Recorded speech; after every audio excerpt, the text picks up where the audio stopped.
Good afternoon, everyone. Yeah, welcome to come to our fourth workshop for this program called ABE, Accessible Business Entrance Program. My name is Tom Hui, Director of Department of Building Inspection.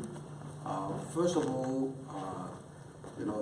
more than welcome to everybody to come, and then this will not be the last workshop. We will be continue to doing this.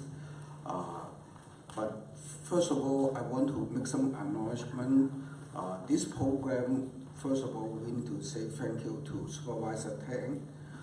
She introduced this ordinance to try to help the small business, and also other agencies we have here, like the small business, Virginia here, she help us to draft this ordinance, and then also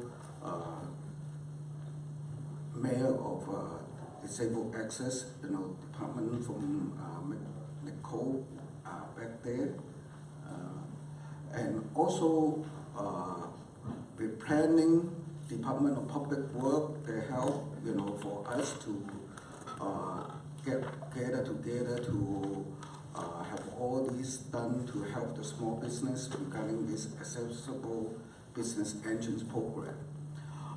First of all, I want to also say thank you to Supervisor Tan. Help us to, suppose we,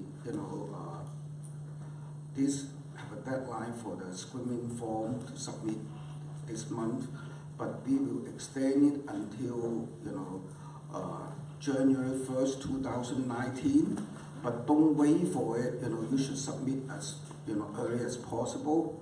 To avoid any, co-enforcement or, penalty. Then second thing is after, we have a walk for the merchant walk in Sunset District, and then we hear some people tell us, some suggestion. That's why we waive the fee for roughly $96, when you file the form. And then it's also with the help from Supervisor Tang and also the Board of Supervisor and also the Mayor side, the ordinance. Hopefully, then will be, the time deadline will change. From deadline will be January 1st, 2019, and then waive the fee, and then also some language regarding soft story. If you have the Storefront, if you already done it, then they may not need to do it again. Before, I don't want to spend too much of my time. I want to introduce Supervisor Tang to say a few words.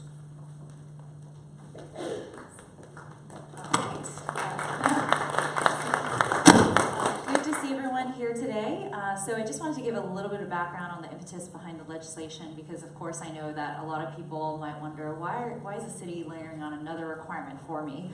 But for many, many years, and it's a very cyclical issue, we have found and heard from many of the businesses in San Francisco, and of course I heard a lot from our own district merchants in District 4, and nice to see Benny and Caroline here, that there were a lot of people who were either served with lawsuits around accessibility issues for their entrances or so forth. But of course another goal was to help businesses better serve more customers, especially those who might be using a wheelchair or even a stroller. We're not, again, this law was not designed to be punitive or to add other layers of requirements for businesses. We're actually trying to help you broaden your customer base, but also address the issues that arise when there were, for example, the series of drive-by lawsuits, where people would come by, literally drive by your front of your store or your building and try to get you for not having accessible entrance. And so we thought, well, how can we help protect San Francisco? Because in California, it's very lucrative for lawyers to go around and just, again, serve these lawsuits, and then these lawyers can make a quick buck from, even if they don't win in court for these cases. So it's really important for us as San Francisco to figure out, well, how do we proactively address this issue to help people comply, but not make it so onerous, because we all know that under the ADA law, You only have to achieve what is readily accessible, and so, or readily achievable, I'm sorry. So this program is really broken into 3 parts, which I'm sure you'll hear in greater detail, but just in a nutshell, one is that you have to submit a survey, and then the second part is to file for a building permit, and then thirdly, to actually obtain the building permit. So as you can see, we try to be really lenient in terms of the requirements. Nowhere does it even say you have to actually go and complete the work, except we expect that you will, because we're trying to, again, give you the flexibility to really address accessibility issues with front entrances. So it may be a little bit of work right now, but we're hoping to save you more work in the long term, but also provide the services to a broader base of customers here in San Francisco as well that might be using your businesses, and also protect property owners from other liability issues in the future. So that's the impetus behind the legislation, and I hope that you'll find these workshops useful. I'm really appreciative that our city has put some of these materials online, so if people can't make it, they can easily go online and find out more details about it. So I want to thank all the staff who are here and experts who can help explain exactly how the legislation will work. So we did extend the deadline because we heard from a lot of folks that they need more time to comply, and so thank you so much for taking the time to be here. Thank you, Supervisor Ken. Right now, I want to introduce my staff. He's our expert. He's a car certified inspector, Tom Fissler, and then they will give you more detail on, this whole program. How do you going to do compliance?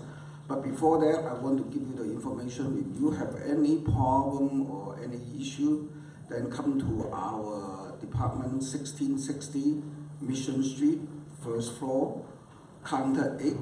Then, we have people who will help you. They are bilingual. They can speak Spanish, Chinese, and, if we, need any translation, any other language, then we can find someone to help you out. And then, now I want to have Tom to come up to give you more detail regarding this ordinance. Okay. Sorry. Thank you, Tom. I'm very happy to see so many people come here, and we've already gotten some very good questions. Hopefully this presentation will answer many of them, and periodically throughout this presentation we will stop for questions. So the agenda, program overview, and then interdepartmental partners' roles, completing the pre-screening and category checklist forms, and the building permit process. We'll cover technical infeasibilities and unreasonable hardships, and finally we'll go over resources for small businesses to help in compliance with the ordinance. The background, Supervisor Tang was very good in describing the emphasis behind it. So the program is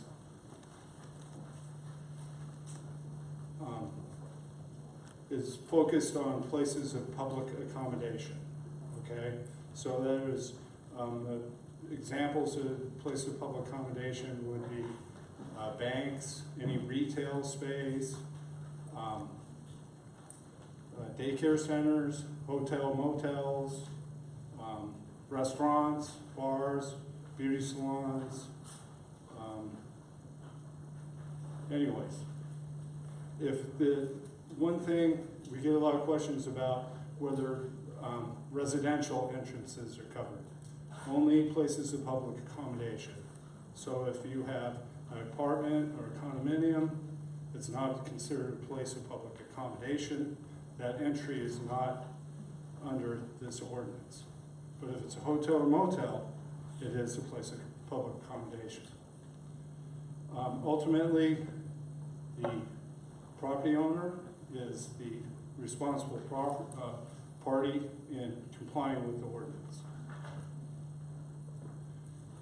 Okay, so the ordinance applies to the primary entrance to a place of public accommodation that starts from either the public transit stop, or if you have parking, it would be from parking and the path of travel to the primary entrance. It doesn't have to do with anything beyond the entrance. So there's questions about the restrooms. This ordinance doesn't speak to that at all, okay? So it's just the primary entrance. Now, we get questions about, you can have a building that has more than one primary entrance. Say you have a series of tenant spaces, and each one of them is accessed from the public right-of-way or the sidewalk. Each one of those entrances would have to comply with the ordinance. But if you had one entrance that went to a lobby where you had numerous tenant spaces, okay, it's just the entrance to the lobby. It's not all the entrances within the building.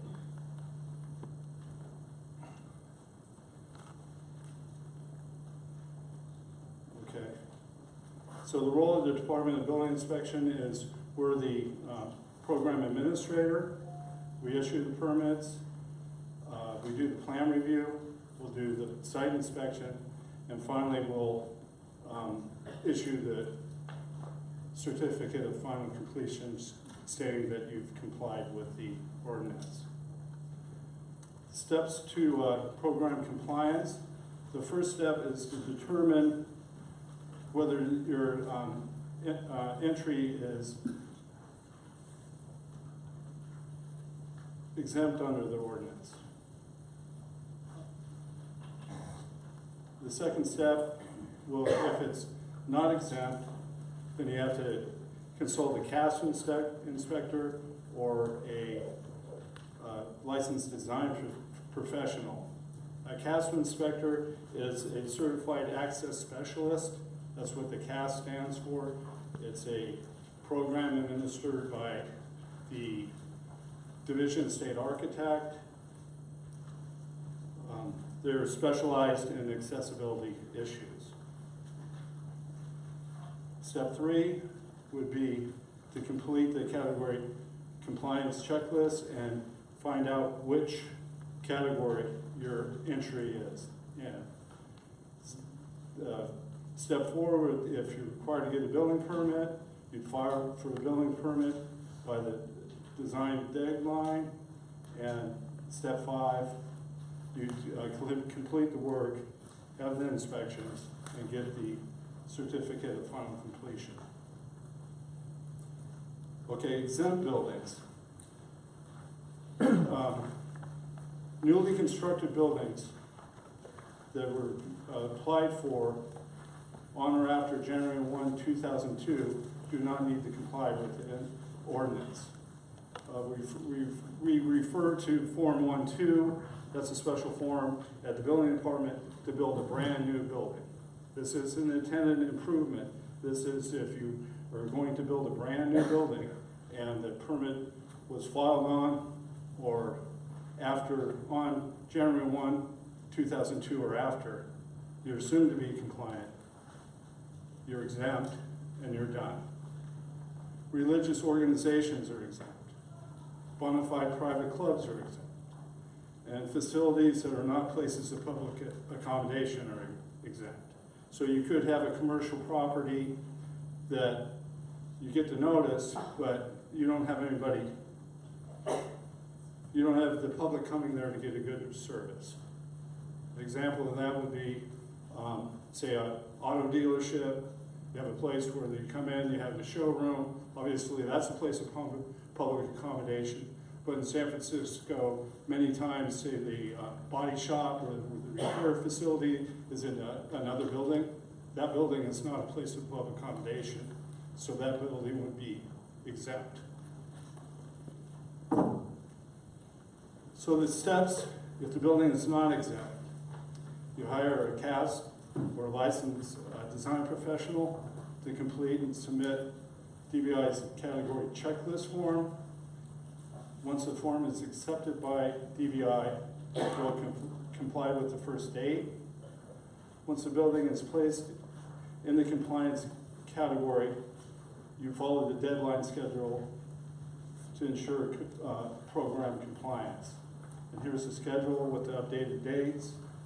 Okay, you can see category 1, if you're in full compliance and there are no steps and barriers, you just submit the category checklist and you're done because you're compliant. You can't comply more than being compliant. Okay? If there are no steps with their minor barriers, you send in the checklist, you file for the building permit, and then you obtain. And you can see if you category 3 is 1 step, category 4 is more than 1 step, and the dates reflect. You have more time depending on what category you're in. Okay, so there's an example of a category 1 building. It's kind of like an office building downtown. Different building. Back one slide just for a second. Sure. Thank you.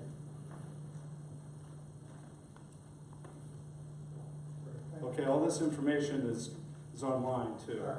Okay. Oh, okay.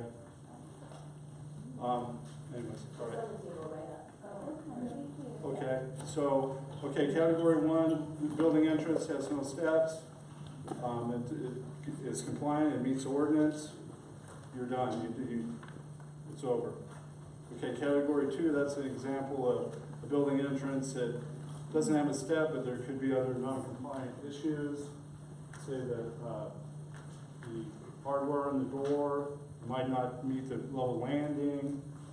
Those look like pretty heavy doors. It might be not meet the pressure to operate.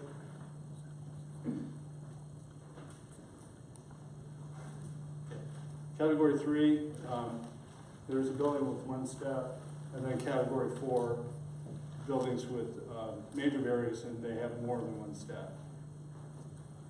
In the future, we'll go over it in more in depth, but the code does recognize that there could be technical infeasibilities and unreasonable hardships, meaning that the building, the entry might not meet all the building code requirements.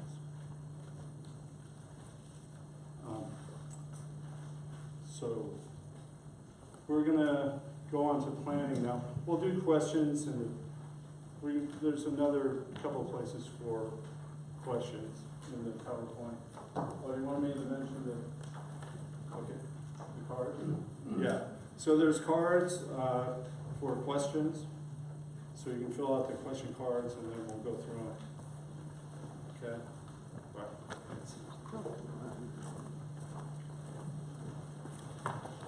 Thank you, Tom. Thanks to everybody for being here today. My name is Michelle Langley, and I'm a senior planner, preservation planner with the planning department. And I'm here today to briefly outline our role as part of the ABE program. So planning does not review plans for ADA compliance. We play an important role early on in the process, the design process, to provide some initial feedback to identifying essential historic features to protect when rehabilitating your storefronts to meet the accessibility requirements. Our voluntary checklist is meant to be a tool for the property owner, tenant, or designer to seek accessibility guidance prior to submitting a permit application to modify an existing storefront, commercial storefront. It also serves as a means to document the process. And if you haven't picked up a copy of our checklist out front, there should be more copies on the planning table. So after consulting with with a design professional or a CAS inspector to determine the scope of work required for barrier removal, the voluntary checklist should be completed and reviewed with a planner at the Planning Information Center. And if the building is more than 50 years old, a preservation planner should review the checklist and any documentation. So essentially, once you've determined the scope of the work, we highly suggest that you come meet with us.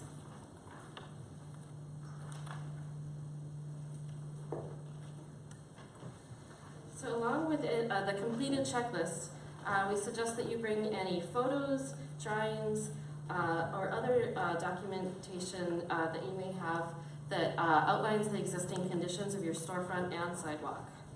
Any documentation provided to us at the Planning Information Center will help inform our decision-making process to help you.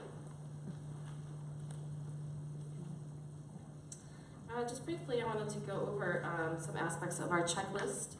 Our voluntary checklist asks you to identify if any of the 4 features of your storefront are included in the scope of work. We'd be looking at if you're modifying any entrances, if you're interested or believe you may be able to comply by adding a power door operator and push button, if there are any level changes, changes to your sidewalks, or the storefront system or other building features. We would ask you to note if any architectural storefront features such as the vestibule, bulkhead, or transom window are being proposed for alteration. At the Planning Information Center, when you come to consult with us, we might make preliminary recommendations and may suggest project modifications. Sometimes the solution is readily achievable and can be implemented easily with a lot of cost, such as the addition of a push button to non-historic fabric at your storefront entrance. Other recommendations may include the retention of any historic tile for reinstallation at a new sloped entry.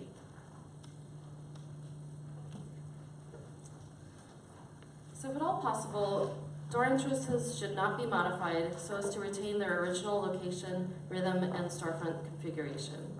If modifications are required, alterations should be implemented that minimize the loss of historic material.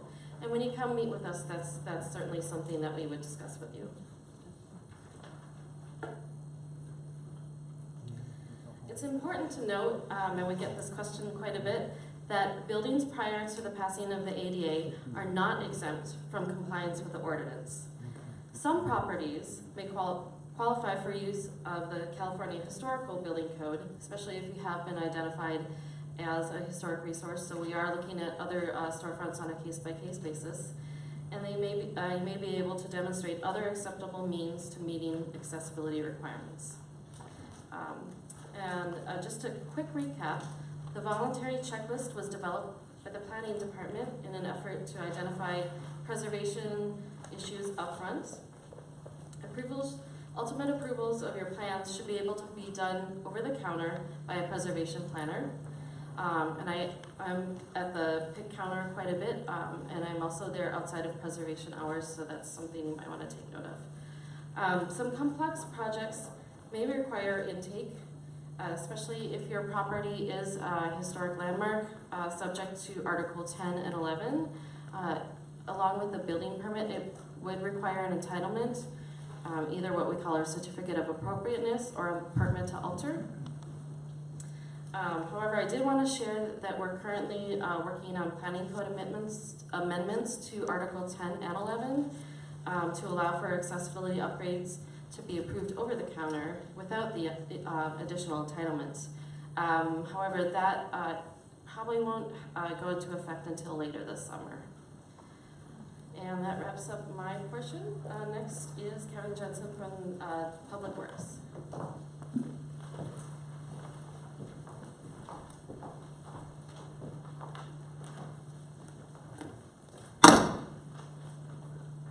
Thank you, Michelle.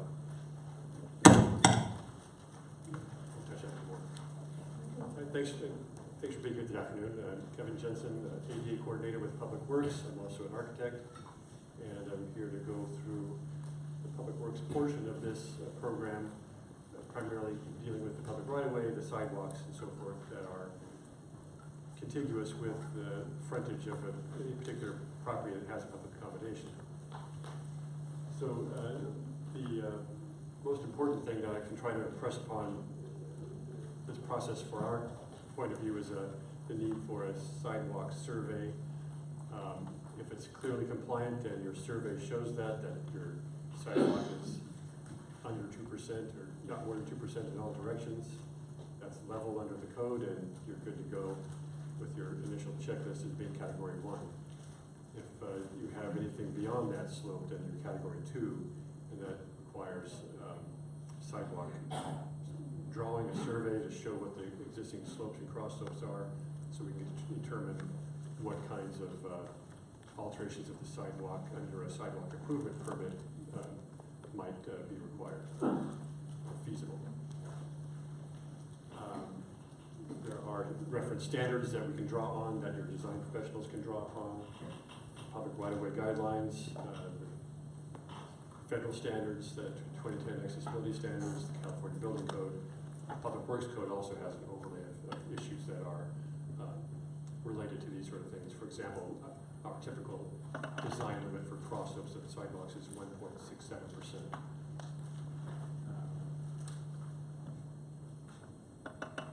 Another key factor to try to break this down is to have a familiarity with the San Francisco Better Streets Plan, which is a plan that was developed under the leadership of the planning department, but with input from all the various city departments. And the concepts in there that zone the sidewalk out, as illustrated here, are something that we can use in looking at how to modify sidewalks, so that the key goal of the ADA from our standpoint, from a public works standpoint, is to provide an accessible route along the sidewalk. An accessible sidewalk network is fundamentally important in the ADA and under our obligations as a city under Title II of the ADA for overall accessibility and moving around the city between transportation stops, public accommodations, areas of employment, and so forth. So the main area that we're trying to get accessible at a minimum is what's known as the pedestrian throughway zone. That's the zone that we're going to focus in on as the most important to get accessible cross slopes and running slopes and level landings at opposite of the entrances to commercial properties. And this is an illustration in a cross section on the bottom left here, showing an illustration of the edge zone, which is the curb in the first 18 inches to 2 feet. Typically all the utility poles and parking meters and whatnot are in there. The furnishing zone, if there is one, not all sidewalks have all these zones. But if there is a furnishing zone, it's usually defined by the tree wells and planters and so forth. And the throughway zone, which is varies in width. The minimum width under the Better Streets Plan is typically 6 feet, clear width. The legal minimum for accessibility compliance is 4 feet. Oftentimes it's the provided width. In some wide sidewalks, Market Street, that might be actually 12 feet wide or more. And then if there is a frontage zone or can be a frontage zone created, we can use that in some instances to create an entrance ramp or an encroachment that will help affect accessibility into an entrance, especially if it's raised up above the sidewalk to the point where we can't get there by warping the sidewalk. Other key considerations in terms of that affect how we can design the sidewalk is there a transit stop present at your property? Are there accessible passenger loading zones, blue curbs, or passenger loading zones, white curbs? Be careful about the cross slope all the way out to the back of the curb in those instances. Here's an example of, from an actual project of an entrance is made accessible. We warped the sidewalk up. We have a pedestrian throughway zone down the middle. There's a large utility vault that's hatched in here, you see. And so we were able to work with the architect on this project to get the sidewalk warped in such a way that we provide an accessible path of travel down the pedestrian throughway zone, highlighted in blue here, a level landing in the path of travel with a ramp up to the door, utilizing a power door operator to make up for the fact that there is no level landing directly at the door. That's the Administrative Bulletin DA04 that the Department of Building Inspection has had in place for quite a few years, and I expect we'll be relying on that method quite often. This is the plan view of that same facility, showing the kinds of information that we need for the sidewalk drawing, the sidewalk survey. That's important to get that right away. Again, path of travel and plan view. Another example of the sort of the cross section, both longitudinally and laterally across the sidewalk. And then another aspect that has to be measured also is the vertical clearance of the pedestrian throughway zone. There has to be at least 80 inches of vertical clearance to be an accessible route. So that gets into canopies and awnings and sometimes that sort of thing. And here's a photo of the completed project. And I'll run quickly through another one. Here's one with three entrances, a historic property. Street grade about 10%. Path of travel identified this way, which incorporates a large utility vault in this case rather than skipping around it. And sections, both directions along the sidewalk.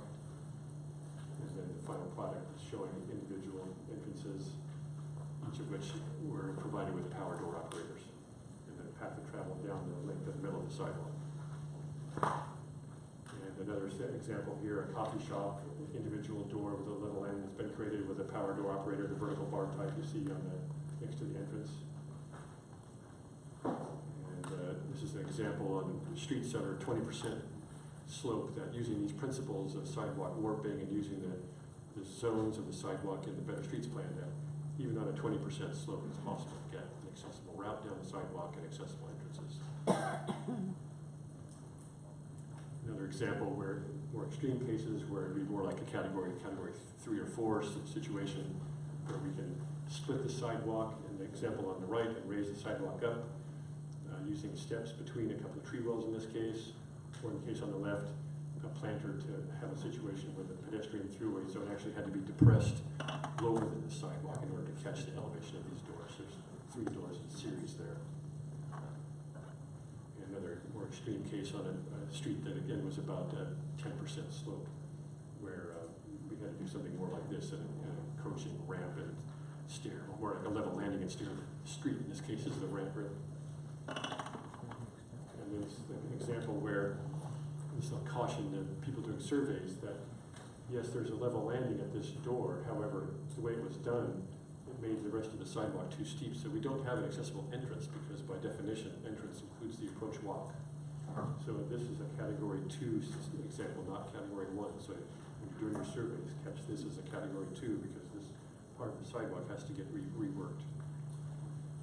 And I'll wrap it up.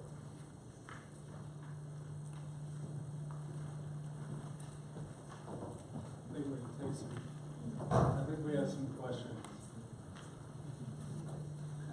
We'll stop for some questions now. All right. Good afternoon, everyone. My name is Ria Aguinaldo. I'm Assistant Project Manager with the Office of Small Business. I will be facilitating the Q&A between each of the presentations. So just to sort of give you an idea of what we're going to be doing in the next hour and a half until the event concludes, we have three 20-minute sessions. The first session we just went over with the program overview and an overview of each of the departments. Then we'll be taking Q&A for about 5 minutes. We're going to make it really quick, just for Q&A specific to that section that we just went through. The next session that we have coming up in about 5 minutes after I go through the questions is on filling out the forms and the building permitting process, and that will be presented by Stephen Kwok of DBI. And then the next session will be on technical infeasibilities and unreasonable hardships, which I'm sure we've been getting a lot of questions on, so we're looking forward to sort of explaining what that process will look like and how property owners or businesses will be able to navigate that process. And then I will wrap up with the small business resource overview, talking about the materials that we have, talk about information on certified access specialists, and then we'll wrap up with the question and answer. So with that, if you have any questions that come up, Lily's walking around here with index cards, so we will be taking all of our questions on index cards and making sure that we're taking questions that are relevant to the group. I know that many of you have very technical questions, so if you have those technical questions, we'll be providing the questions to each of the agencies that it pertains to and asking each of them to follow up. All right, so let's see here. The first question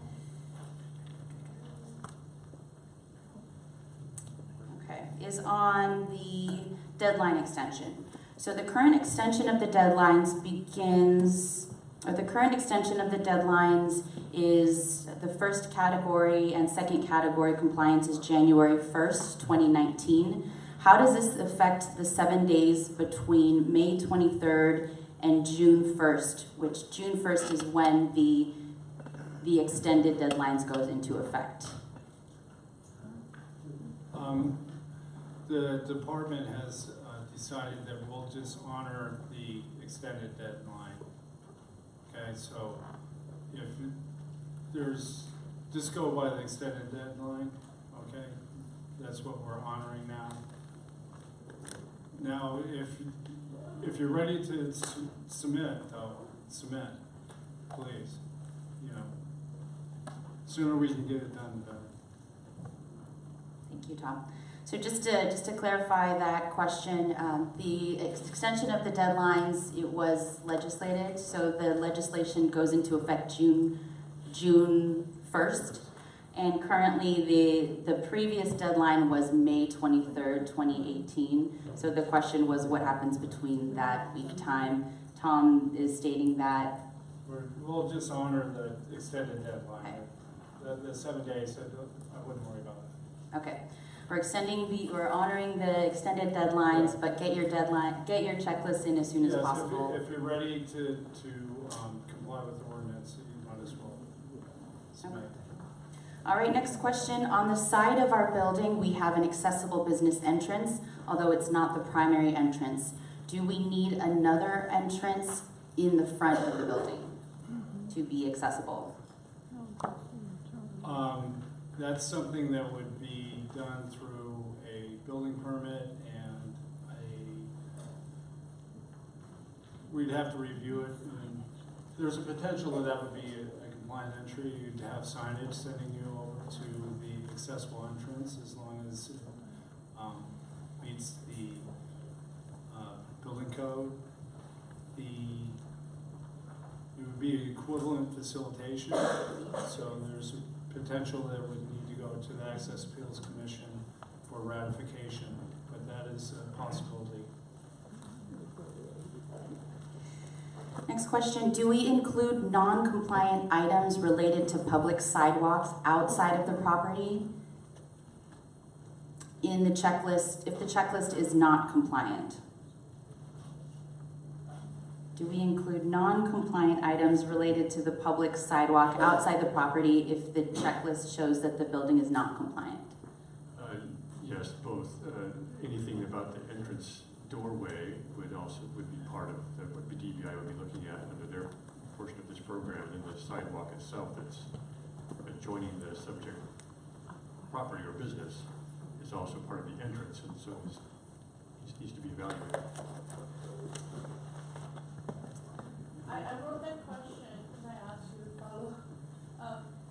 Would the owner be responsible for that portion outside of their property line? Yes, under Public Works Code, the property owner is responsible for the maintenance and repair of the sidewalk adjoining their parcel.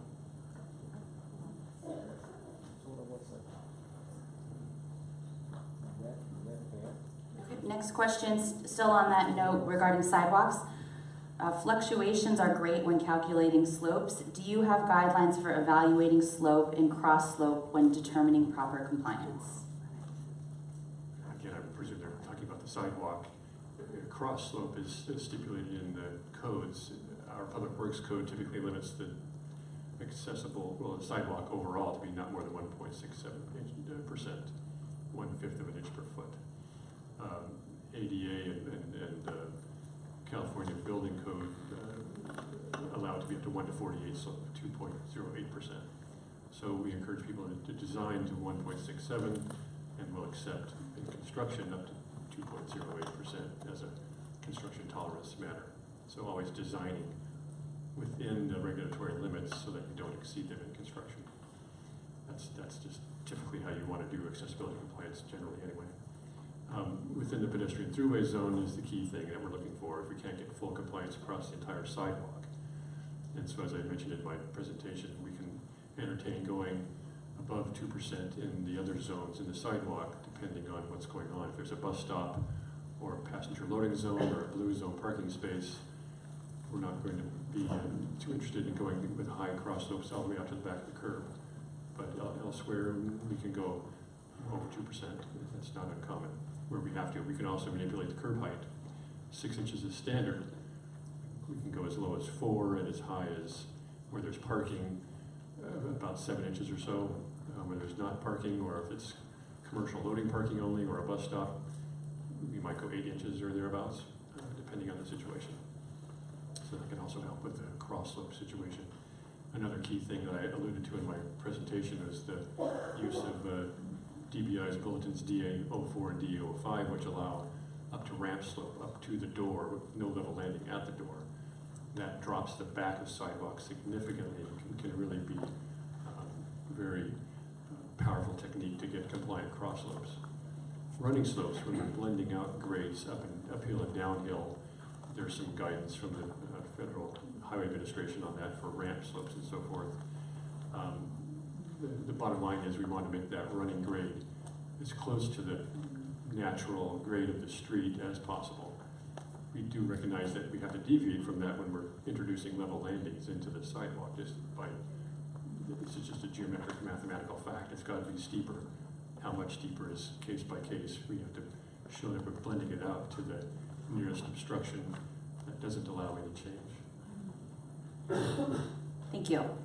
So this last question here for this section, I think it leads really well into Stephen Kwok of DBI's presentation.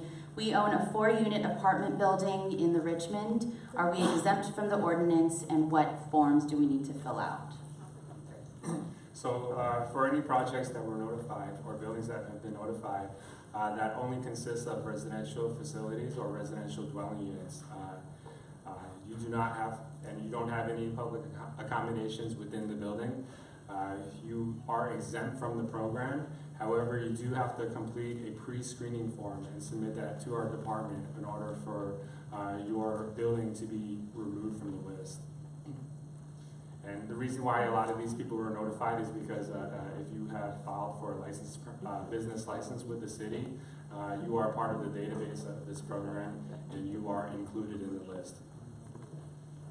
All right, with that, we'll turn it over to you, Stephen, and you can go through your section on filling out the checklist and building permit process.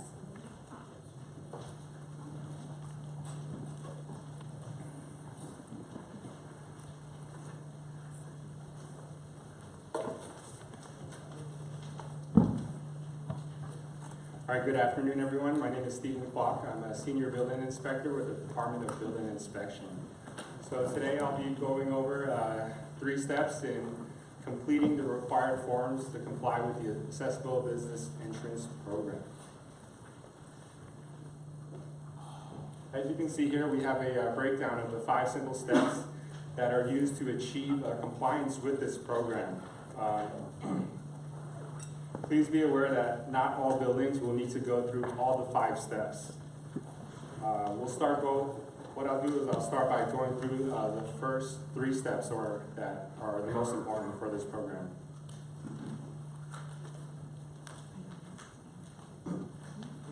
All right, shown here are the 2 most critical forms that are part of the program that may need to be completed in order to comply. These 2 forms are the pre-screening form and also the category checklist compliance form. The first form, pre-screening form, is also known as Attachment A, and the compliance checklist form is also known as Attachment B. I have a question. The Attachment A is not included here. I don't see it in your pamphlets. The Attachment A would be the form on the left, and the Attachment B would be the form on the right. So this is just the first page of that attachment. All right, so a lot of questions we get is my building exempt from this program? Well, a lot of people that were notified about this program may not be a place that has a public accommodation and that would need to comply with this program. So where everyone should start off would be the pre-screening form, which would be Attachment A. This form was created to help guide the applicant in determining if your building is exempt from this program. Exempt buildings are broken out to 4 major categories, and they are newly constructed buildings that were built on or after 2002, religious organizations, bona-fide private clubs, and any facilities that do not have any kind of public accommodations. If you are exempt, if you fall within one of these 4 categories and you are exempt, do not throw away the forms that you have received. You will need to complete the pre-screening form and submit that to the building department in order to comply with this program.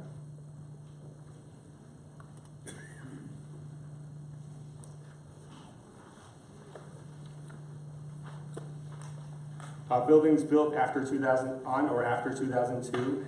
Well, all these buildings will assume to have a compliant entrance and will be exempt from this program. So to simply comply, the applicant would just need to complete this form, identify the permit application number that the building was constructed under, fill out the address, and submit this form to the building department. Once this is complete, compliance with this program has been achieved. Exemption number 2 for religious organizations. If you are a religious organization, you'll also need to complete the pre-screening form and provide it to the building department before the deadlines. These buildings, you'll need to provide the tax identification number for your organization in order for us to verify that it is considered a religious organization. Exemption 3 for bona-fide private clubs. For all private clubs that are exempt should review this section carefully. In order to qualify as a private club, there are some items that must be considered and examined carefully. Within the pre-screening form, there are 7 conditions that list requirements in order for private clubs to qualify for this exemption. One of the most important ones that should be reviewed is that if the facility has the ability of allowing the space to be leased or rented to any non-members, regardless if it's a day or a few hours within a year. Anytime that it is available to be rent or leased to non-members, the place is considered a public accommodation and is not exempt from the list. So make sure you definitely review these 7 conditions carefully before you determine if you are a private club. Exemption number 4, not a place of public accommodation. We get a lot of questions about this, and yes, if you are notified, you may not be considered a place of accommodation. You will need to complete the pre-screening form, fill out exemption number 4 on the list, and submit that to the department. In help determining if your place is considered a place of a public accommodation, in this form we list 12 categories that you can use to evaluate your facility. If you fall under one or more of these categories, you're not exempt and you are a place of a public accommodation and need to comply with this program. After reviewing these 12 categories, you're still unsure about your facility, we suggest that you contact either the U.S. Access Board or the Department of Justice for further clarification. We have provided you the numbers for these 2 departments within the pre-screening form for your use.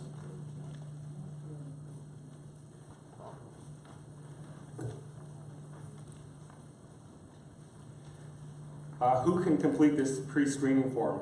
This pre-screening form can be completed by the owner, a tenant, an authorized agent. A design professional is not needed to complete the pre-screening form.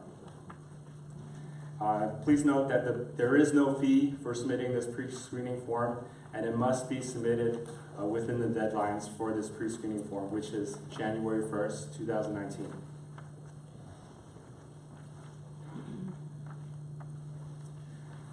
Completing the category checklist compliance form. Now we've moved on to the attachment B, which I'll be calling the compliance checklist form.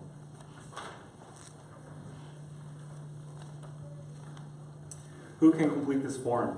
This form needs to be completed either by a California licensed architect, licensed engineer, or a certified access specialist.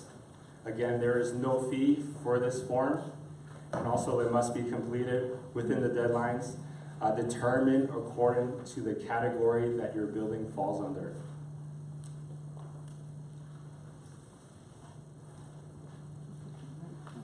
Completing the category compliance checklist form.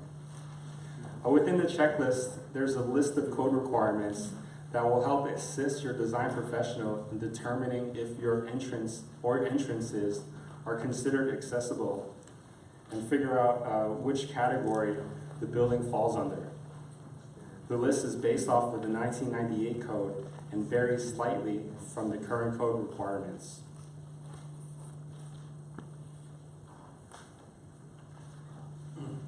Category 1 buildings. After completing the checklist and you have entered yes or not applicable on all of the items indicated on that list, your building falls within Category 1 under the Accessible Entrance Program. Examples of buildings that would fall under this category are usually older buildings that have done tenant improvement works or barrier removal work over the course of the building and now currently have an accessible entrance.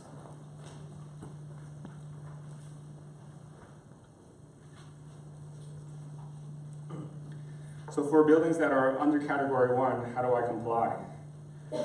Your design professional will need to complete the checklist in its entirety, determine that you are under Category 1 compliance. The owner will then need to sign the form and submit the form to the building department within the deadlines indicated for Category 1.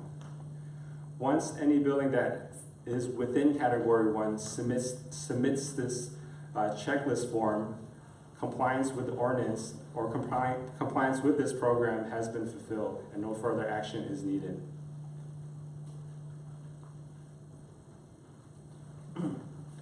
Categories 2, 3, and 4 buildings. If you answer no on any of those items listed in the checklist form, your building falls under either categories 2, 3, and 4. Buildings that fall under these categories most likely have not done any improvements or limited improvements to the accessible entrance to the entrances and do not have an accessible entrance at this time. And also buildings that may have one or multiple steps at the entrances.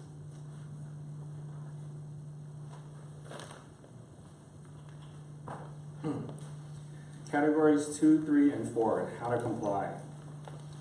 Upon review of the checklist by your design professional and determination that the building falls under one of these categories of 2, 3, or 4, you will need to create a barrier remediation plan to address the deficiencies. So you do have to devise or create a plan of how you will bring the entrances into compliance with the program. If your remediation method requires any input from planning or public works, it is advised that you discuss the feasibility with them prior to submitting a permit application or in submitting the compliance checklist form. We don't want you to kind of run into a situation where your proposal would have extreme difficulties of being achieved. And we definitely suggest that you discuss with these various departments to figure out a plan that would work with all the various agencies to bring the entrance into compliance. And for these 4 buildings that fall under these 3 categories of 2, 3, or 4, you must submit the checklist within the deadlines indicated for each category, depending on which category you fall under. Can you define what category you count, worst case, best case, if you have multiple entrances, one in category 1 and the worst in category 4? So if you have multiple entrances within your building, and let's say one falls under category 1, some fall under 2, 3, or 4, we suggest that you identify it in the worst case category scenario. So if you have one entrance at category 4, file it as category 4. If you have, one entrance under category 3, file it under category 3. Thank you. All right, to summarize the steps of 1, 2, 3 in complying with this program, all buildings should start with the pre-screening form. Stephen, excuse me, that's not what counter 8 is saying. Counter 8 is saying that you file a questionnaire under the lowest building number, and then you put an attachment of all the other entrances at the back. So if the lowest building number is category 1, it gets filed under 1, then all the other businesses would be identified uniquely as part of the attachment at the back. That's what Yeah, so currently we're still working out some of the administrative processes on how we should conduct all these different scenarios. So having said that, I've done 50 of them, you changed your form, I had to redo 50. Are you going to change your form again or your process? Currently, I do not have an answer for that, but I definitely can talk to you after this to further understand your situation. Let me kind of wrap this up, and then I definitely can answer some of your questions that you have after this presentation. To summarize what the steps in complying with steps 1, 2, and 3 shown, all buildings should start with the pre-screening form to determine if you are exempt or not. If you are determined to be exempt, complete the pre-screening form, attachment A, and submit that to the building department within the timeline given. If you are not exempt, you will need to continue to step number 2 and hire a design professional that will, a qualified design professional that either consists of a California licensed architect, licensed engineer, or a certified access specialist.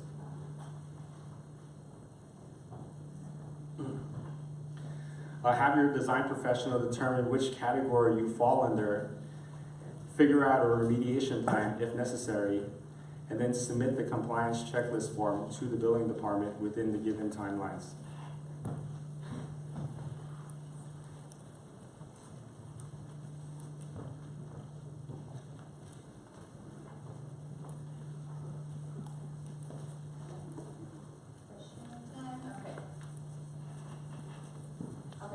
All right, so we have some questions here regarding this section on the pre-screening form and the category compliance checklist form.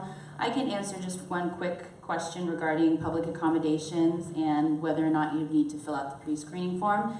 As Stephen mentioned, if you are a pro bono private club or a religious organization and you do rent out your facility for weddings, for receptions, for events, even if they're nonprofit events, community organization events, then that would mean that you do offer a place of public accommodation and you would be subject to the ordinance. So just keep that in mind if you're considering the whether or not to fill out the pre-screening form for those types of entities.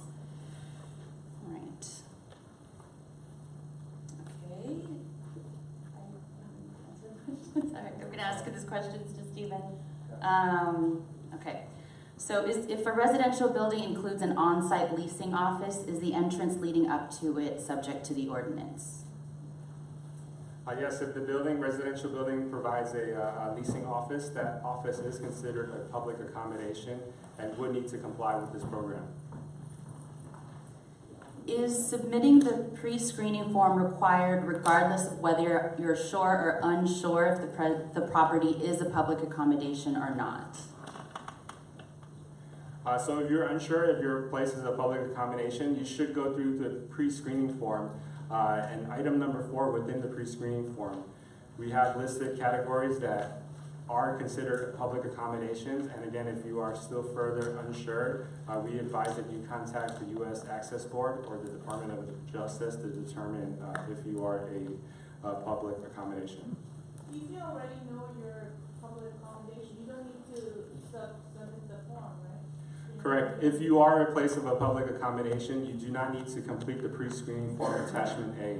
That form only needs to be completed for the 4 categories or the 4 fields that are exempt from this program.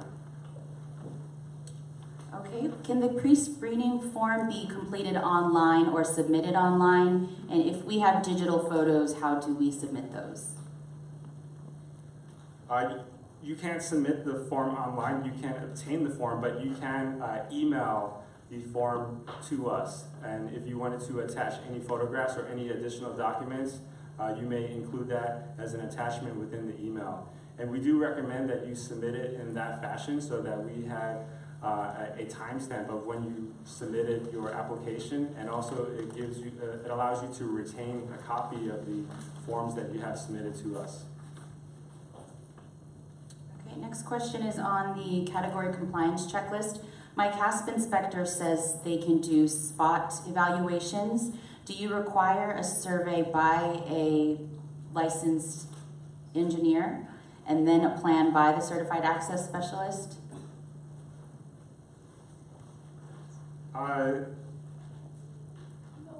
The answer depends on the situation of the location. You know, we would rely on the design professional to figure out a way of how, you know, they can show us what the existing conditions are and show us proposals of what any kind of remediation plan would look like. So if it's determined necessary that a survey would be needed to maintain you know, the tolerances that are required, we would suggest that you conduct one. But if the work, you know, would not deem or trigger anything that that a survey would require, we would not ask you for one. And I'll also add to that as well. So for those businesses or those buildings that will require remediation, for instance, the categories 3 and 4, where you will have, you know, you'll need to really be comfortable with what is being proposed by the design professional. If that CASP inspector is only saying they do spot evaluations and they won't sort of take you through that process, my suggestion would be to perhaps shop around, find one that will be able to work with you throughout the process and can sort of stand behind their work. I'd be a bit concerned to work with a certified access specialist that won't sort of carry you through that process. And then with that being said, during my section, I'll talk about how tips on finding a CASP inspector. We have a database of CASP inspectors that we work with, so I can speak more to that later in the session. I just interject quickly that a CASP inspector may or may not be also a licensed architect or engineer, so there are things that non-licensed persons can do and things that they can't do per the Architects Practice Act and the Engineers Practice Act. So there are things that a licensed design professional are required to do when it comes to design. Unlicensed persons can evaluate and provide evaluations, but cannot provide design guidance. They can point out where deficiencies are. Thank you, Kevin. All right, so with that, we'll now hand it over to Tom Fessler, who will talk to us about the technical infeasibilities and unreasonable hardships.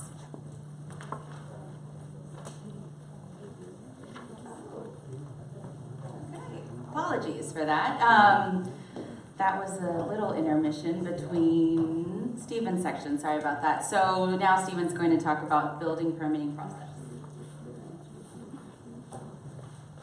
One note to clarify, question about if someone had multiple entrances and they would fall under different categories. Actually, you are correct that if you have entrances that fall under the lower category, you would submit it under those categories. And if you had other entrances that were under a higher category, such as category 4, you would only need to submit a category 4 checklist for those entrances under that category. No, that's multiple checklists. No, there's only one checklist, and that's for the lowest number. That's my understanding of counter 8 says. Okay. At the back of the checklist, you attach a sheet that lists all the other entrances, recommendations only. Okay. Yeah. Okay, can you clarify that? It's really important. Because it also says each entrance has to have its own form. Very explicit. So it's a very good question. Yeah. So I think the way we are processing that is that, yes, you do have to submit a separate checklist for each individual entrance, and you would list those various entrances under the different categories. Hold on now, no way. That's not what the form says. No way. I mean, when you have 10 entrances off the street into one building, we have to do 10 different applications, $1,000 or whatever. Yeah. I apologize. We're still, figuring. I'm still figuring this out, and once I get this clarified, I'm sure I can, inform you on the correct procedure on how to handle that. I had 85 questionnaires. I whittled them down to 50 because of what Counter Aid said. It sounded like you're suggesting I need to go back and submit an 85. No, I think you have submitted it in the correct method. Well, I'm as confused as everybody else, I think, at this point. Once you clarify, how do we get informed? Yeah. Hi. You guys are all signed in and registered, so we have your emails, and we'll be sending you a follow-up email. Thank you. I'll also add to that as well. So we're planning on hosting a workshop specifically for design professionals and certified access specialists. Before then, I'm going to be working with DBI to collect a lot of these questions and concerns, because as many of you have started filling out the checklists and submitting them, DBI has been collecting those. So we've been collecting sort of the challenges, the concerns, and at our tailored workshop for design professionals, we plan on addressing those questions. So keep in touch. You can reach out to me, again, Ria Aguinaldo. I will be working with DBI on helping to inform the design professionals. Well, I guess I'm struggling because I'm still trying to work toward the original date. My clients are all expecting that.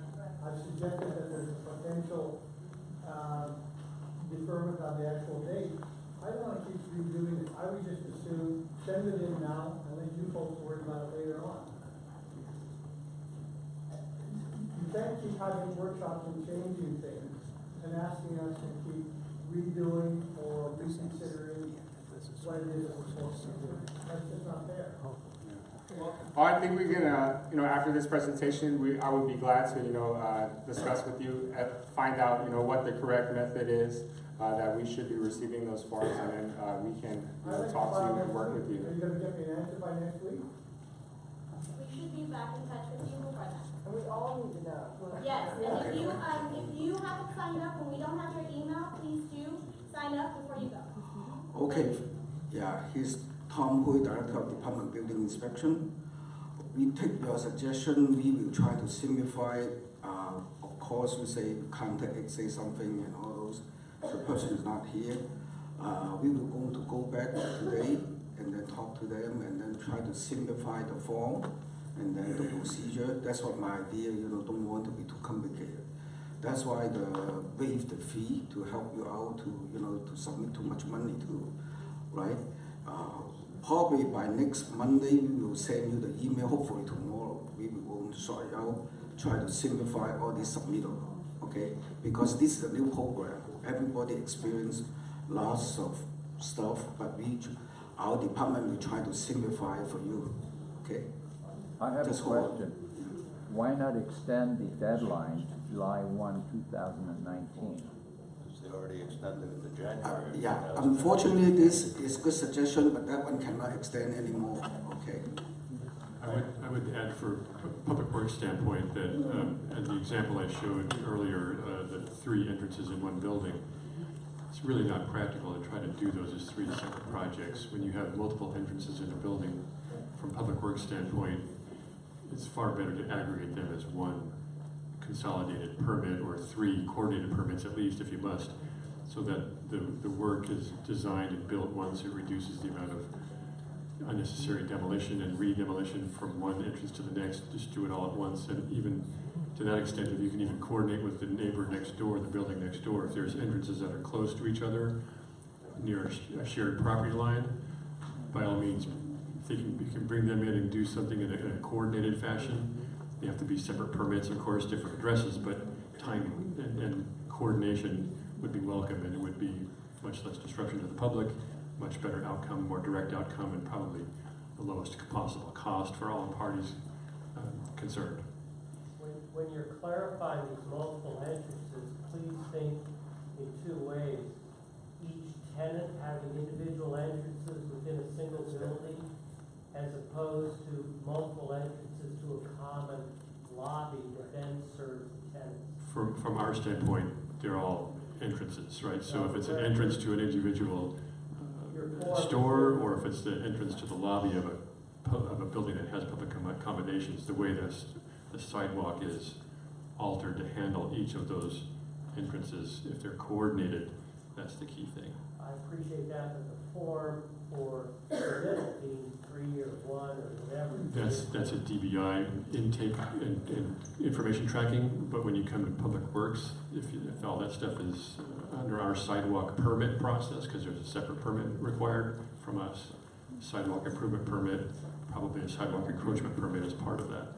And if all that work can be aggregated and done all together under as few Public Works permits as possible, that would be welcome.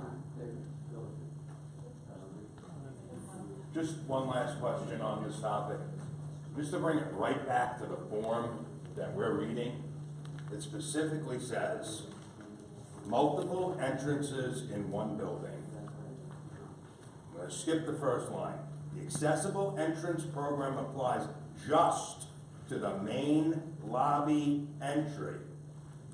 Wouldn't that mean that if I have one compliant entrance to the lobby, setting aside ADA requirements for 50% plus one, wouldn't that fulfill the requirements of this checklist? What are the tertiary entrances even doing on the checklist? Well, we kind of bring this up because where there could be, multiple establishments. That's a different case. If there's different businesses, there are different entrances. Yes. But for a solitary facility, Yes. if you have one compliant entrance, I would think that's the purpose of the program. The purpose of the program is to make all public accommodations have accessible entrances. So where there are multiple public accommodations within one building, all of those entrances. Of course, but for each accommodation, they require a singular compliant entrance.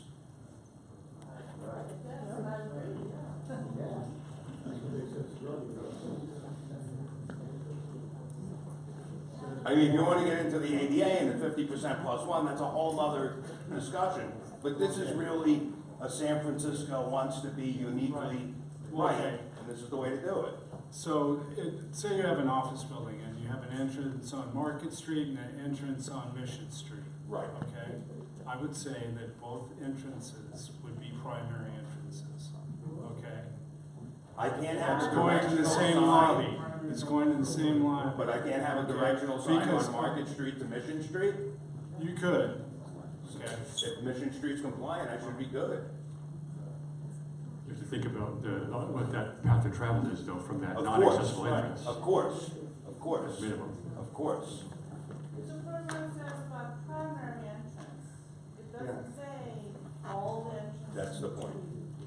No, I think these are all good questions, and we definitely want to, provide you an answer and, the proper guidance to comply with this program. Unfortunately, we need to continue with this presentation at this time. We can definitely still address all your questions after this presentation, and we definitely look forward to doing that. One other thing that I just wanted to recap, going back to Category 1 buildings that have existing compliant entrances that comply with the 1998 code, which, you would use our technical specifications that we provided in the package. I just wanted to inform you that, even though that these entrances are to be considered compliant according to the program, they still may not be considered compliant with all other access, codes such as, federal requirements, ADA and CDC. So we definitely would, suggest, even though you are compliant to Category 1, that you have your CASP Certified Access Specialist look at what deficiencies that entrance may have with current code requirements, that you are aware of that. So, such as if you may need to just do simple improvements to that entrance to bring it up to current code, we would suggest that you do it to prevent any issues or problems incurring in the future. So given the topography of San Francisco, you could have a building that has primary entrances on 2 separate levels, 2 different frontages, 2 different stories. And so you'd want to think about that and how those relate to the public accommodations inside. No, I agree. I just think the form's worded very confusing. We're working this out. It's all good. That's why I'm here. Thank you. All right, so now I'm going to continue with step 4, the building permit process. All right, so prior to applying for a building permit, okay, it is important to discuss again your remediation plan if it involves planning and public works input, as we highly recommend you discuss with them to figure out the feasibility of your remediation plan prior to submitting your application. All existing non-compliant items will need to be altered to meet the current code requirements and are not accepted to meet existing 98 code or the technical specifications that are provided in this package.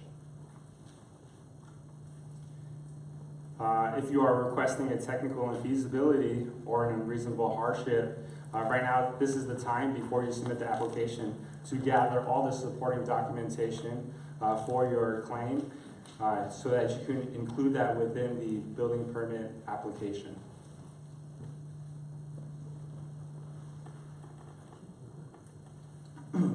Here's a simple flow chart of the steps in obtaining a building permit.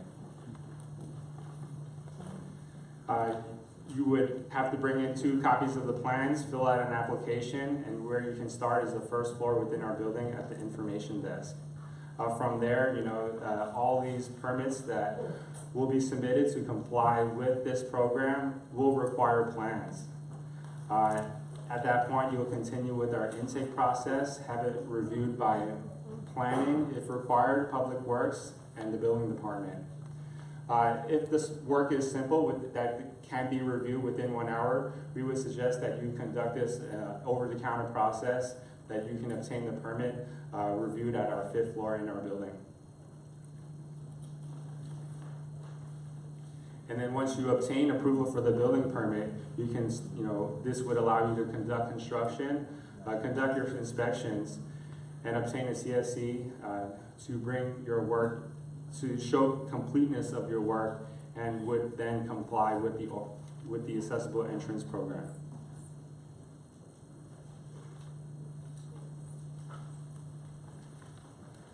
Here we just have a breakdown of the different steps that would be needed for projects that would use a technical infeasibility or a reasonable hardship, or actually in all different scenarios. On the first column, you'd see compliance without technical infeasibility and hardship. You would just go through it, applying for the permit, having the permit reviewed and approved by the department. All departments required, pay for the permit, conduct the work, have your inspections completed, and receive a CFC for the work. Projects that apply for a structural technical infeasibility would go through the similar process of not requesting a unreasonable hardship. The 2 that differ from the traditional methods would be projects that would apply for a non-structural technical infeasibility or an unreasonable hardship. There are 2 additional steps that are needed for these methods, and they are that once they are approved by the building department and planning, they will need to go through an Access Appeals Commission to have those, to have the non-structural technical infeasibility and the unreasonable hardships ratified before the permit will be approved and issued.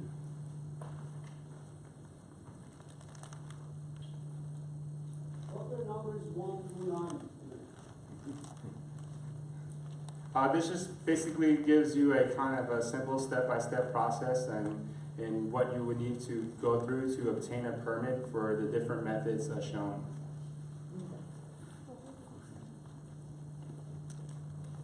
tips for your submission. So all building permits for this program will need to file, well, for all buildings that need to obtain a permit to comply with this program, they will need to include drawings. So none of the work can be submitted in a no plans or permit application. You will need to include the compliance checklist form within the plan set so that during our review process, we can make sure that anything that was discussed in the remediation plan is also shown on the construction building permit application. All non-compliant items will need to meet current code requirements, and then they cannot meet the technical specification guidelines provided. And again, we highly suggest that you discuss your remediation plan with the planning department and public works department as well prior to submitting your application.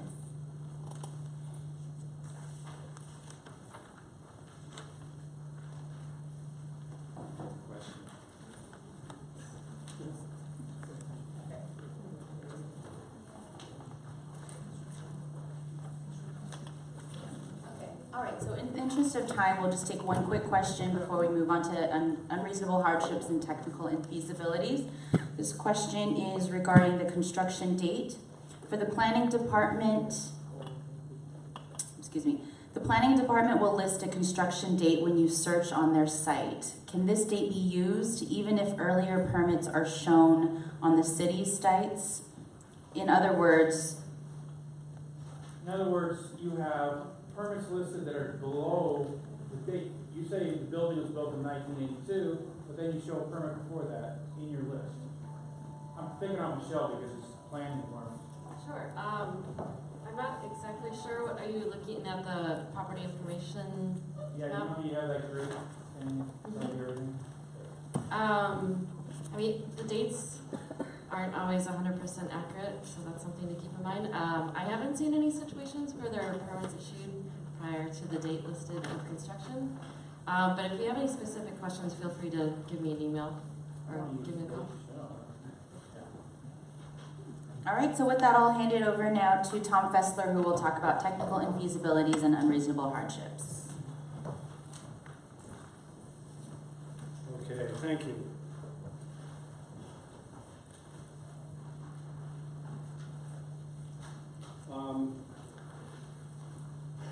So the building code and the ADA also recognize that in existing buildings, full compliance with the technical specifications in the building code for accessibility aren't always going to be able to be achieved completely. That's where technical infeasibilities and unreasonable hardships come into play. Let me go back. So the first type, you have a technical, structural technical infeasibility could be issued by the building department, and it would not need to go to the Access Appeals Commission for ratification. Non-structural technical infeasibilities would be reviewed and approved by both DBI and would need to be ratified by the Access Appeals Commission. Unreasonable hardships would be reviewed and approved by both the DBI and the Access Appeals Commission. Equivalent facilitation under, we mentioned it before, if it meets the requirements in the Disabled Access Information Sheet 04 and 05, DBI could issue that without the approval of the Access Appeals Commission. But if we're providing equivalent facilitation and other methods, then it would need to be reviewed and ratified by the Access Appeals Commission. In San Francisco, we do have an Access Appeals Commission. it was set up for conflicts when property owners would come in to do a renovation on their property.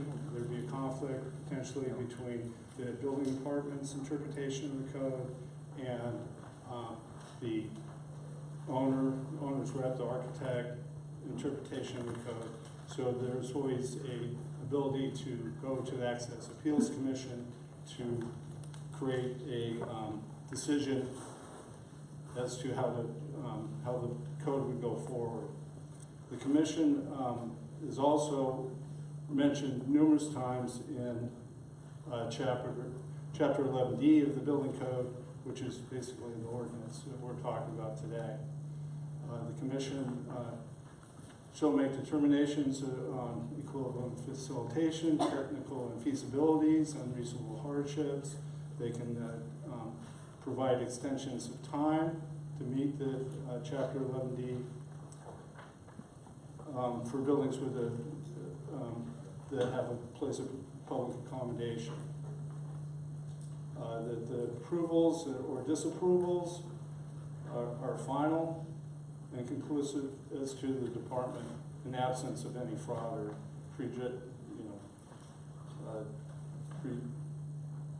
abuse of discretion. The Access Appeals Commission is composed of 5 members. You hear written appeals brought by any person regarding actions taken by the building department.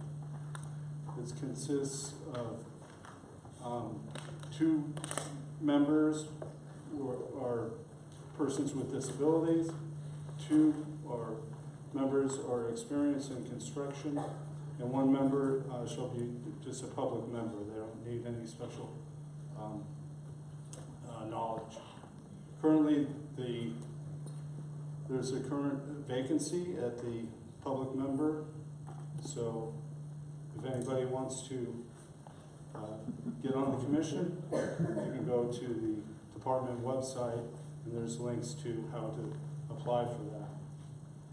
The Access Appeals Commission meets the second and fourth Wednesday of each month at 1 o'clock at City Hall if there is a appeal.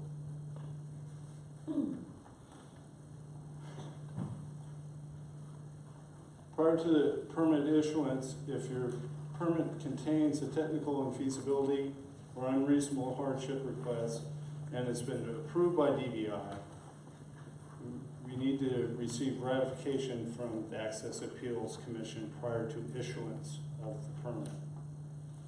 Please contact the Secretary of the Access Appeals Commission, and of course that is me, and that's my contact information. And of course, if you want to contact anybody at the building department, you can always go to the general website, go to Contact Us.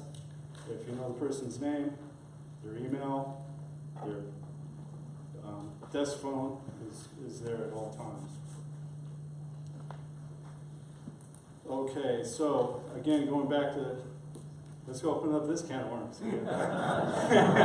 Well, notice there's only one door on your drawing. Well, I understand. Well, I was just trying to show that it's also from the transit stop or from parking into the primary entrance. Okay, all right. Again, everybody's going to get caught up in this. My interpretation of the ordinance is that if you have multiple tenant spaces you have an entrance that's coming from the public way or from the parking lot, and it's just serving that one tenant space, that is the primary entrance to that tenant space. You need to fill out a compliance checklist and go through through the form, okay? If you have just one entrance that's coming into a lobby of a building, it's just that one entrance into the lobby of the building, okay? I hadn't thought about too much on, I have a primary entrance on Market and one on Mission. I believe that they're both primary entrances, okay? Now, if there is some type of issue on Mission that there's some type of non-compliant issue there when it comes to accessibility, yes, I do believe that you could potentially have directional signage to the compliant entry on the other side of the street. But the ABE goes beyond the ADA, so the ABE could actually require more from the building owner than just that sign, which is what the ADA would permit. Well, It's up to okay. you, really. Well, anyways, we have to step back and think of what this ordinance is about. Right. Okay? This does go beyond, this is kind of, this is barrier removal. This is something with the people and the leaders in San Francisco believe is a public good, okay? And that we're going down this road. Under the California Building Code, one of the problems that we've had in the past, these small businesses, is they haven't come in for renovations, so there's never been a trigger under the California Building Code for them to do accessible entries, okay? So then you get the serial lawsuit people driving around, and you have that whole issue. So we're trying to create a more accessible San Francisco, trying to limit the lawsuits, okay? That's the purpose of this, right? I agree. Okay, Nick. Yes. With due respect, with regards to what Supervisor Tan said, go back to your sketch there. Just providing the accessible entry to that to that building as a primary entry where it feeds into a bunch of other businesses. What good is that going to do to the public if individual access to individual businesses are not going to be served? So, I mean, here, if I'm handicapped and I'm on a wheelchair or whatever, and I go to that primary entry, then when I come to the individual public places, then how would I get served? I think what you haven't addressed thus far is the fact in many cases in San Francisco that you have within Washington multiple businesses that each of them have one entry, and those entries need to come into compliance and go through the affidavit. Again, that's the intent of the ordinance. You can't write an ordinance and make every possible condition work out. Okay, it's the intent. Okay, it's a primary entrance to all these different tenant spaces. Okay, that are fronting the public way or coming from the parking. All right, that's the intent.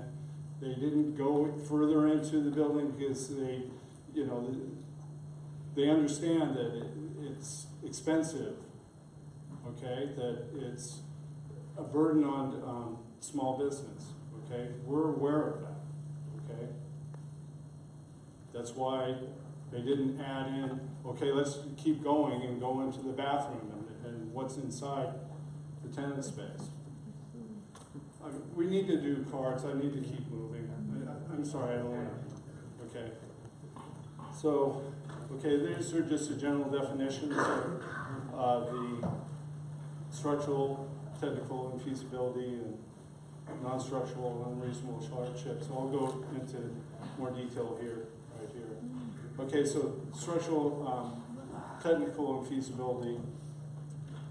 The definition is an existing condition of the building. For full compliance, we require removal or alteration of the load-bearing structure, load-bearing structural element that's essential to the part of the structural frame. The picture on the left is showing a column supporting the building. That would be part of the structural frame. The one on the right is an existing parking garage that's below grade. It doesn't have the minimum 98-inch clear head height. To alter those would affect the structural frame of the building. The non-structural technical and feasibilities, an existing condition where full compliance would require encroaching into the egress width, interfering with pedestrian use of the sidewalk, encroaching on the permanent easement, and similar conditions that do not impact the structural elements or frame. Okay, unreasonable hardship.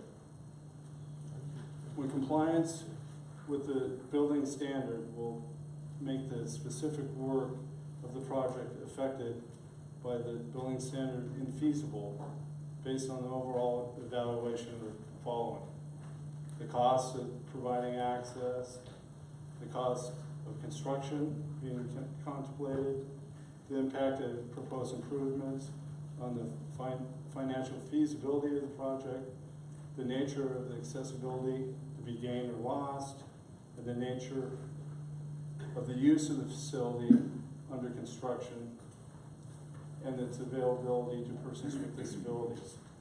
Okay, so the picture of the entry, you can see that it has steps going down. It would most likely be unreasonable because of the size of the space to provide a lift or some type of mechanical vertical access down to the tenant space. But that wouldn't limit the person from, say, I don't see any striping on the steps. The handrail looks like it's too large for to be a grippable surface. So there could be elements of the building that are non-compliant that can be remediated, even though you have a unreasonable hardship or technical infeasibility. Okay, so if you have a door that has non-compliant hardware, and behind the door you have the stairway going up to the second floor, you still need to create a provide level hardware on the door, even though it's going to the stairway on the other side of it. Because you have to remember that accessibility laws or requirements are for people with a wide range of impairments. Okay, so the lever hardware would be for somebody who has arthritis, perhaps. The pressure of the door could be for somebody who's older, weak. Signage is for people with visual impairments. So you have to think not always about somebody who's in a wheelchair. Okay, and then there's the concept of equivalent facilitation. The use of design products and technologies as alternatives to those prescribed, resulting in substantially equivalent or greater accessibility and usability. On the left, you have the entry door. It doesn't have the pull side clearance. I'm pretty sure the door's swinging out. So you have basically the same condition on the right. But on the right, it's probably been renovated. It looks, the storefront looks much newer. So when they came in for the renovation, they used the power door operators to provide equivalent facilitation for the pull side on the door, because the door's swinging out, and the code requires a 24-inch pull side for somebody who is in a wheelchair, because they need more of the space to be able to open it. Okay, so that's an example of equivalent facilitation. So there's resource documents. If you go to the department website, information sheet DA02 will have Form F. Basically all these applications are going to be barrier removal. That concept, and the same thing with the ordinance is, since you're spending money at the entry, we're not going to have you spend money at the restroom or some other place that's non-compliant. There's forms for the equivalent facilitation request, approval of technical infeasibility, and the unreasonable hardship. So the information sheet, DA004, use of power door operators and with level landings, that's very common. And DA005, use of power door operators and exterior and interior doors and gates and side clearances, opening floors in existing buildings. Okay. The ordinance recognizes that we're going to run into a fair amount of buildings that aren't going to be able to be fully compliant, even with the power door operators, and then we'll most likely have unreasonable hardships requests, and it requests or it mandates that through the Access Appeals Commission and the Building Department, we start developing standards that we would consider as equivalent facilitation, other than having the person go into the space itself. Okay, so some of the logic behind this is, and we've all seen that, like the small pizza parlor, they've got like maybe one table and just stands seating, and they've got a step in front. Well, 90% of their business is to go. So a potential for equivalent facilitation could be to put a buzzer on the outside to notify the employees that they could do curbside seating if people can't enter the building. Things like that will be created. And again, we're to a degree we're in the very early stage of this, because we haven't gotten that. These are later. These would be category 2 and 3, or I'm sorry, 3 and 4 with steps and multiple steps most likely. Okay, I think I'll end it there. All right. Thank you, Tom. So moving on to the Q&A section, we do have a lot of questions on the technical infeasibilities and unreasonable hardships. So I'll try to condense these questions. Many of them are very, very technical with a lot of different percentages and inches and things like that. So we're not going to be going into those very technical aspects of it. But again, if you do have questions on that, or if you're a design professional really seeking guidance on that, our representatives will be available, not just after the presentation, but sort of moving forward. All right, so Tom, question is regarding the process on an unreasonable hardship. Can a property owner see the Access Appeals Commission and have something approved as unreasonable without plans, without submitting plans? The answer to that is no. What would happen is, again, you would be a place of public accommodation. You wouldn't be exempt. You wouldn't be in category 1, meaning the entrance is fully compliant. So then you would have to get a building permit. The building permit would require plans. At that time, you would submit it to the building department. If we agreed with the unreasonable hardship, we could approve the plan, but before we issue the plan, it would have to go to the Access Appeals Commission to be ratified. And once we had the ratification, it would the permit would be issued. So you would already have the plan. It's part of the permitting process if you're required to, or if you're requesting an unreasonable hardship. What if you're requesting an unreasonable hardship for the one thing that you can't do? Meaning that you're requesting it because you can't do it, so you wouldn't be submitting a set of plans because there wouldn't be any work. Well, yeah, but you would still have to document why you can't do the work. Right? I mean, with drawings and some type of, I mean, how do we know? Again, you can't just come in, it's too hard to do, we can't do it. That's not, okay. You have to, even if you're doing a technical infeasibility, you have to have drawings to prove to the plan checker, if say it's a structural one, why you can't move this column, but you still have to try to make the entry as accessible as you possibly can. If I may, say it is successful that the Access Appeals Commission sees that the physical changes are technically infeasible or pose an unreasonable hardship, there's always the requirement for equivalent facilitation. So it's unreasonable hardship with equivalent facilitation, unreasonable hardship with equivalent facilitation, if that's feasible. And what the nature of that equivalent facilitation is something that the Access Appeals Commission is going to want to know about and consider.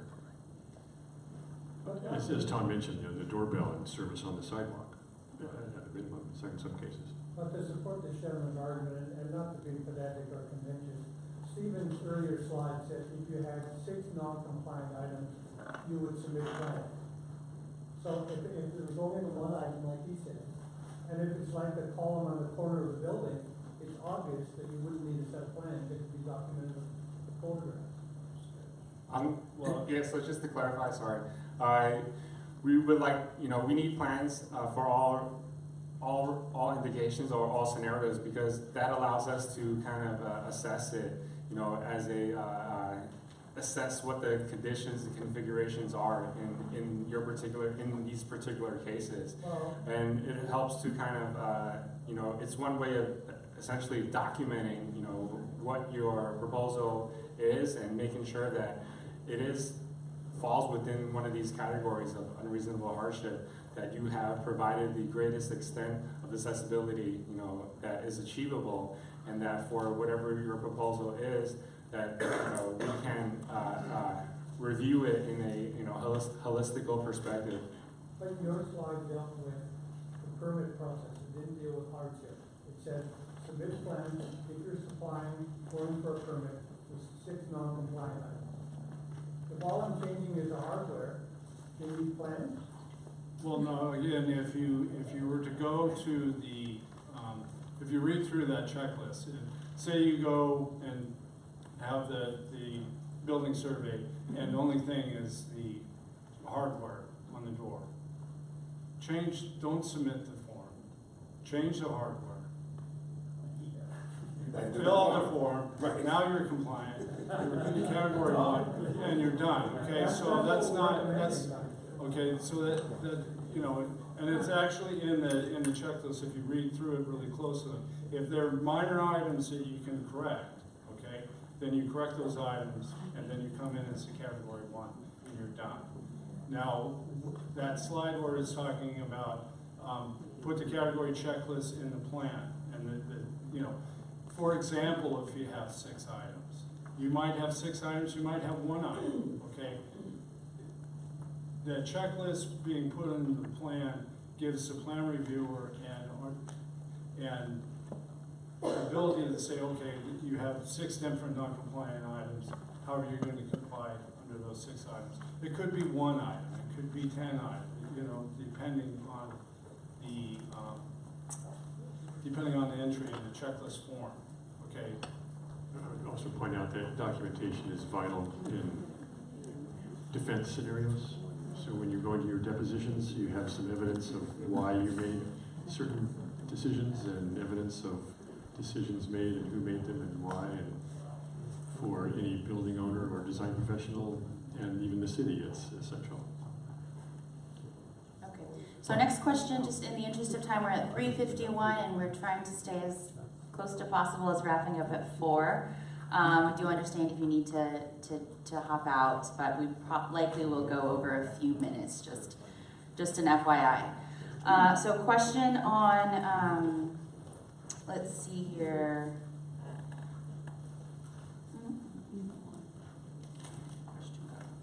Oh, okay. There's questions regarding the DA 04 and 05 the documents that are on DVI's website, laying out guidance for technical infeasibility. If DA 04 and 05 guidelines are followed, is technical infeasibility filing still required?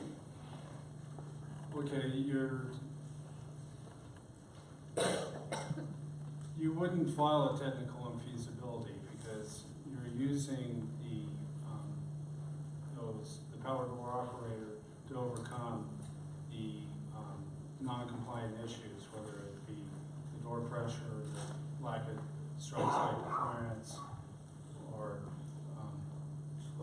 the items that are listed in those too. Those are equivalent facilitation. That's considered an equivalent facilitation for items that aren't compliant.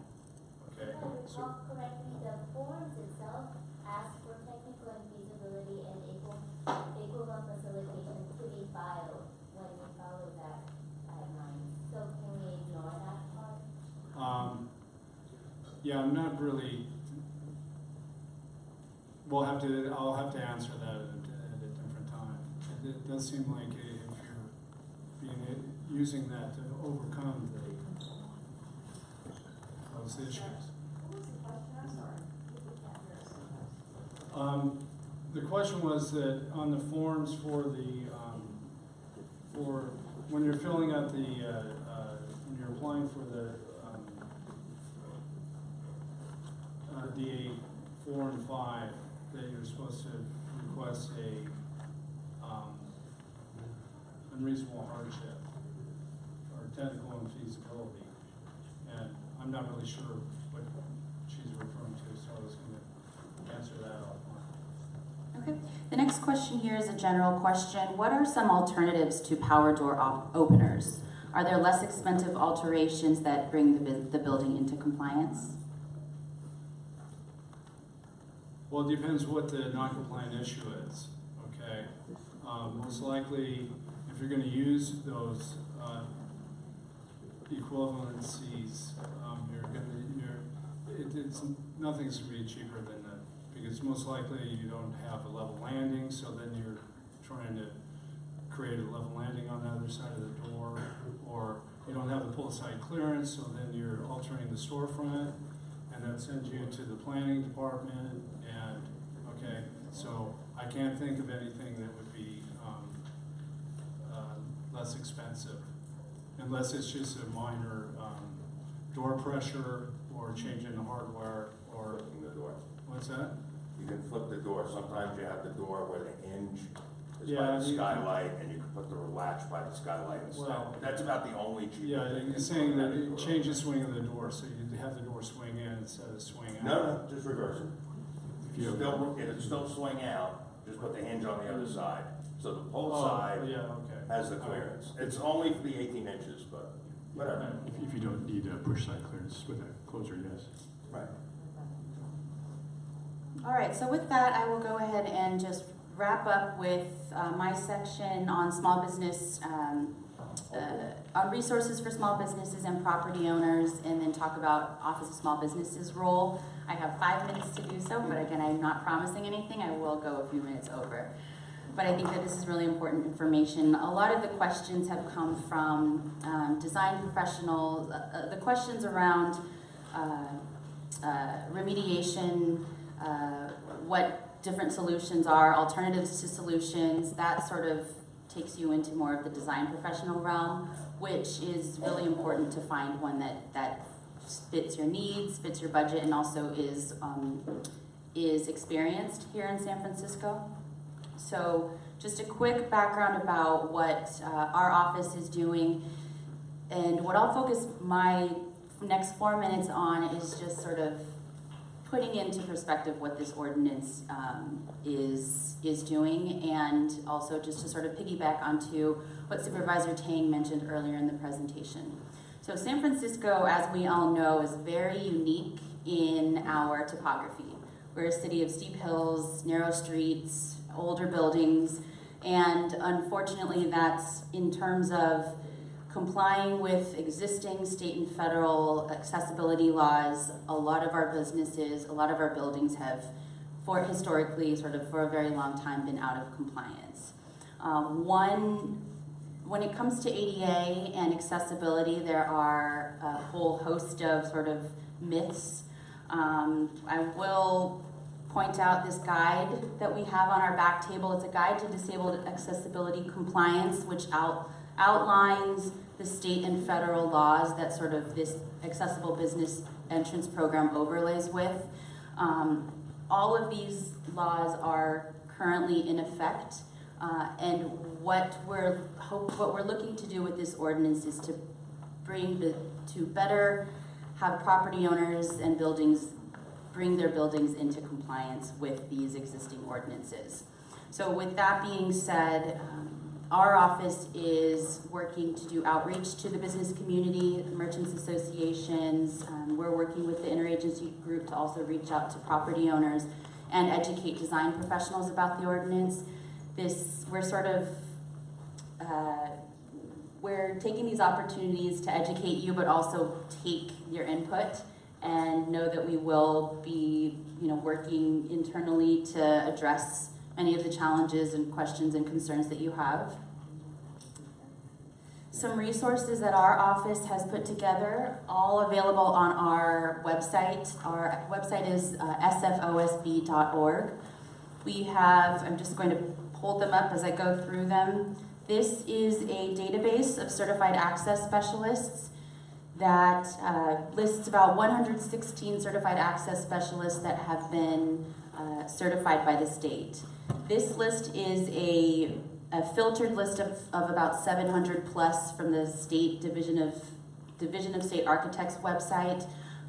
We put this together to hopefully help you find one that serves San Francisco. The only thing that we did to this list, to the state list, to filter this down is to show those CASP inspectors that selected yes to doing inspections and also serve San Francisco. So with that being said, our office did not specifically vet this list. So we do encourage property owners to shop around and use this handout, also on our back table, help to select a CASP inspector. Really important to note that certified access specialists, while they are certified by the state to have expertise in the disability access laws and construction-related accessibility requirements, experience in San Francisco is very, very, very important. So using this checklist and using this guide to help you figure out finding a certified access specialist who has worked with historic preservation, understands the public works process with sidewalk encroachments, knows that we have very unique building laws. There's nothing more that sort of speaks to their capability to comply with this ordinance than experience. And how do you find an architect? I have that on the next slide here. So we do have a list of, or there are organizations that have licensed architects. One is the AIA, Local Licensed Architects, the American Institute of Architects. There's a San Francisco branch here.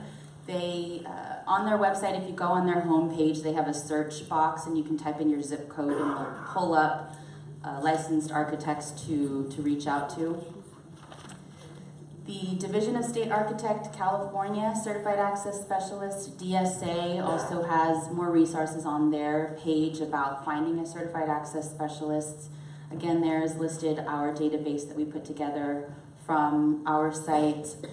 And then there are also a whole host of resources on federal guidelines for accessible small businesses, federal ADA standards, and also on the California Building Code. A couple of other documents that we have a guide for small business owners here that we put together bullet points on what the ordinance means for small business owners. I think this will also be useful for property owners as well. On the back of this packet are is the contact information for all of the various agencies that are working with us. Let's see here. Here, as I wrap up, all of the program forms and guidelines are available on DBI's website. The information sheet DA-17, which we've talked about, that has all of the various attachments to it, is available online. They also have copies still on the back table. And then to wrap up, this is the contact list of all of the representatives here, the best way to reach out to us. We really encourage you to reach out to us, especially the design professionals. As I mentioned, we are looking to host a specific tailored workshops for design professionals, for certified access specialists. in June or July, later this summer.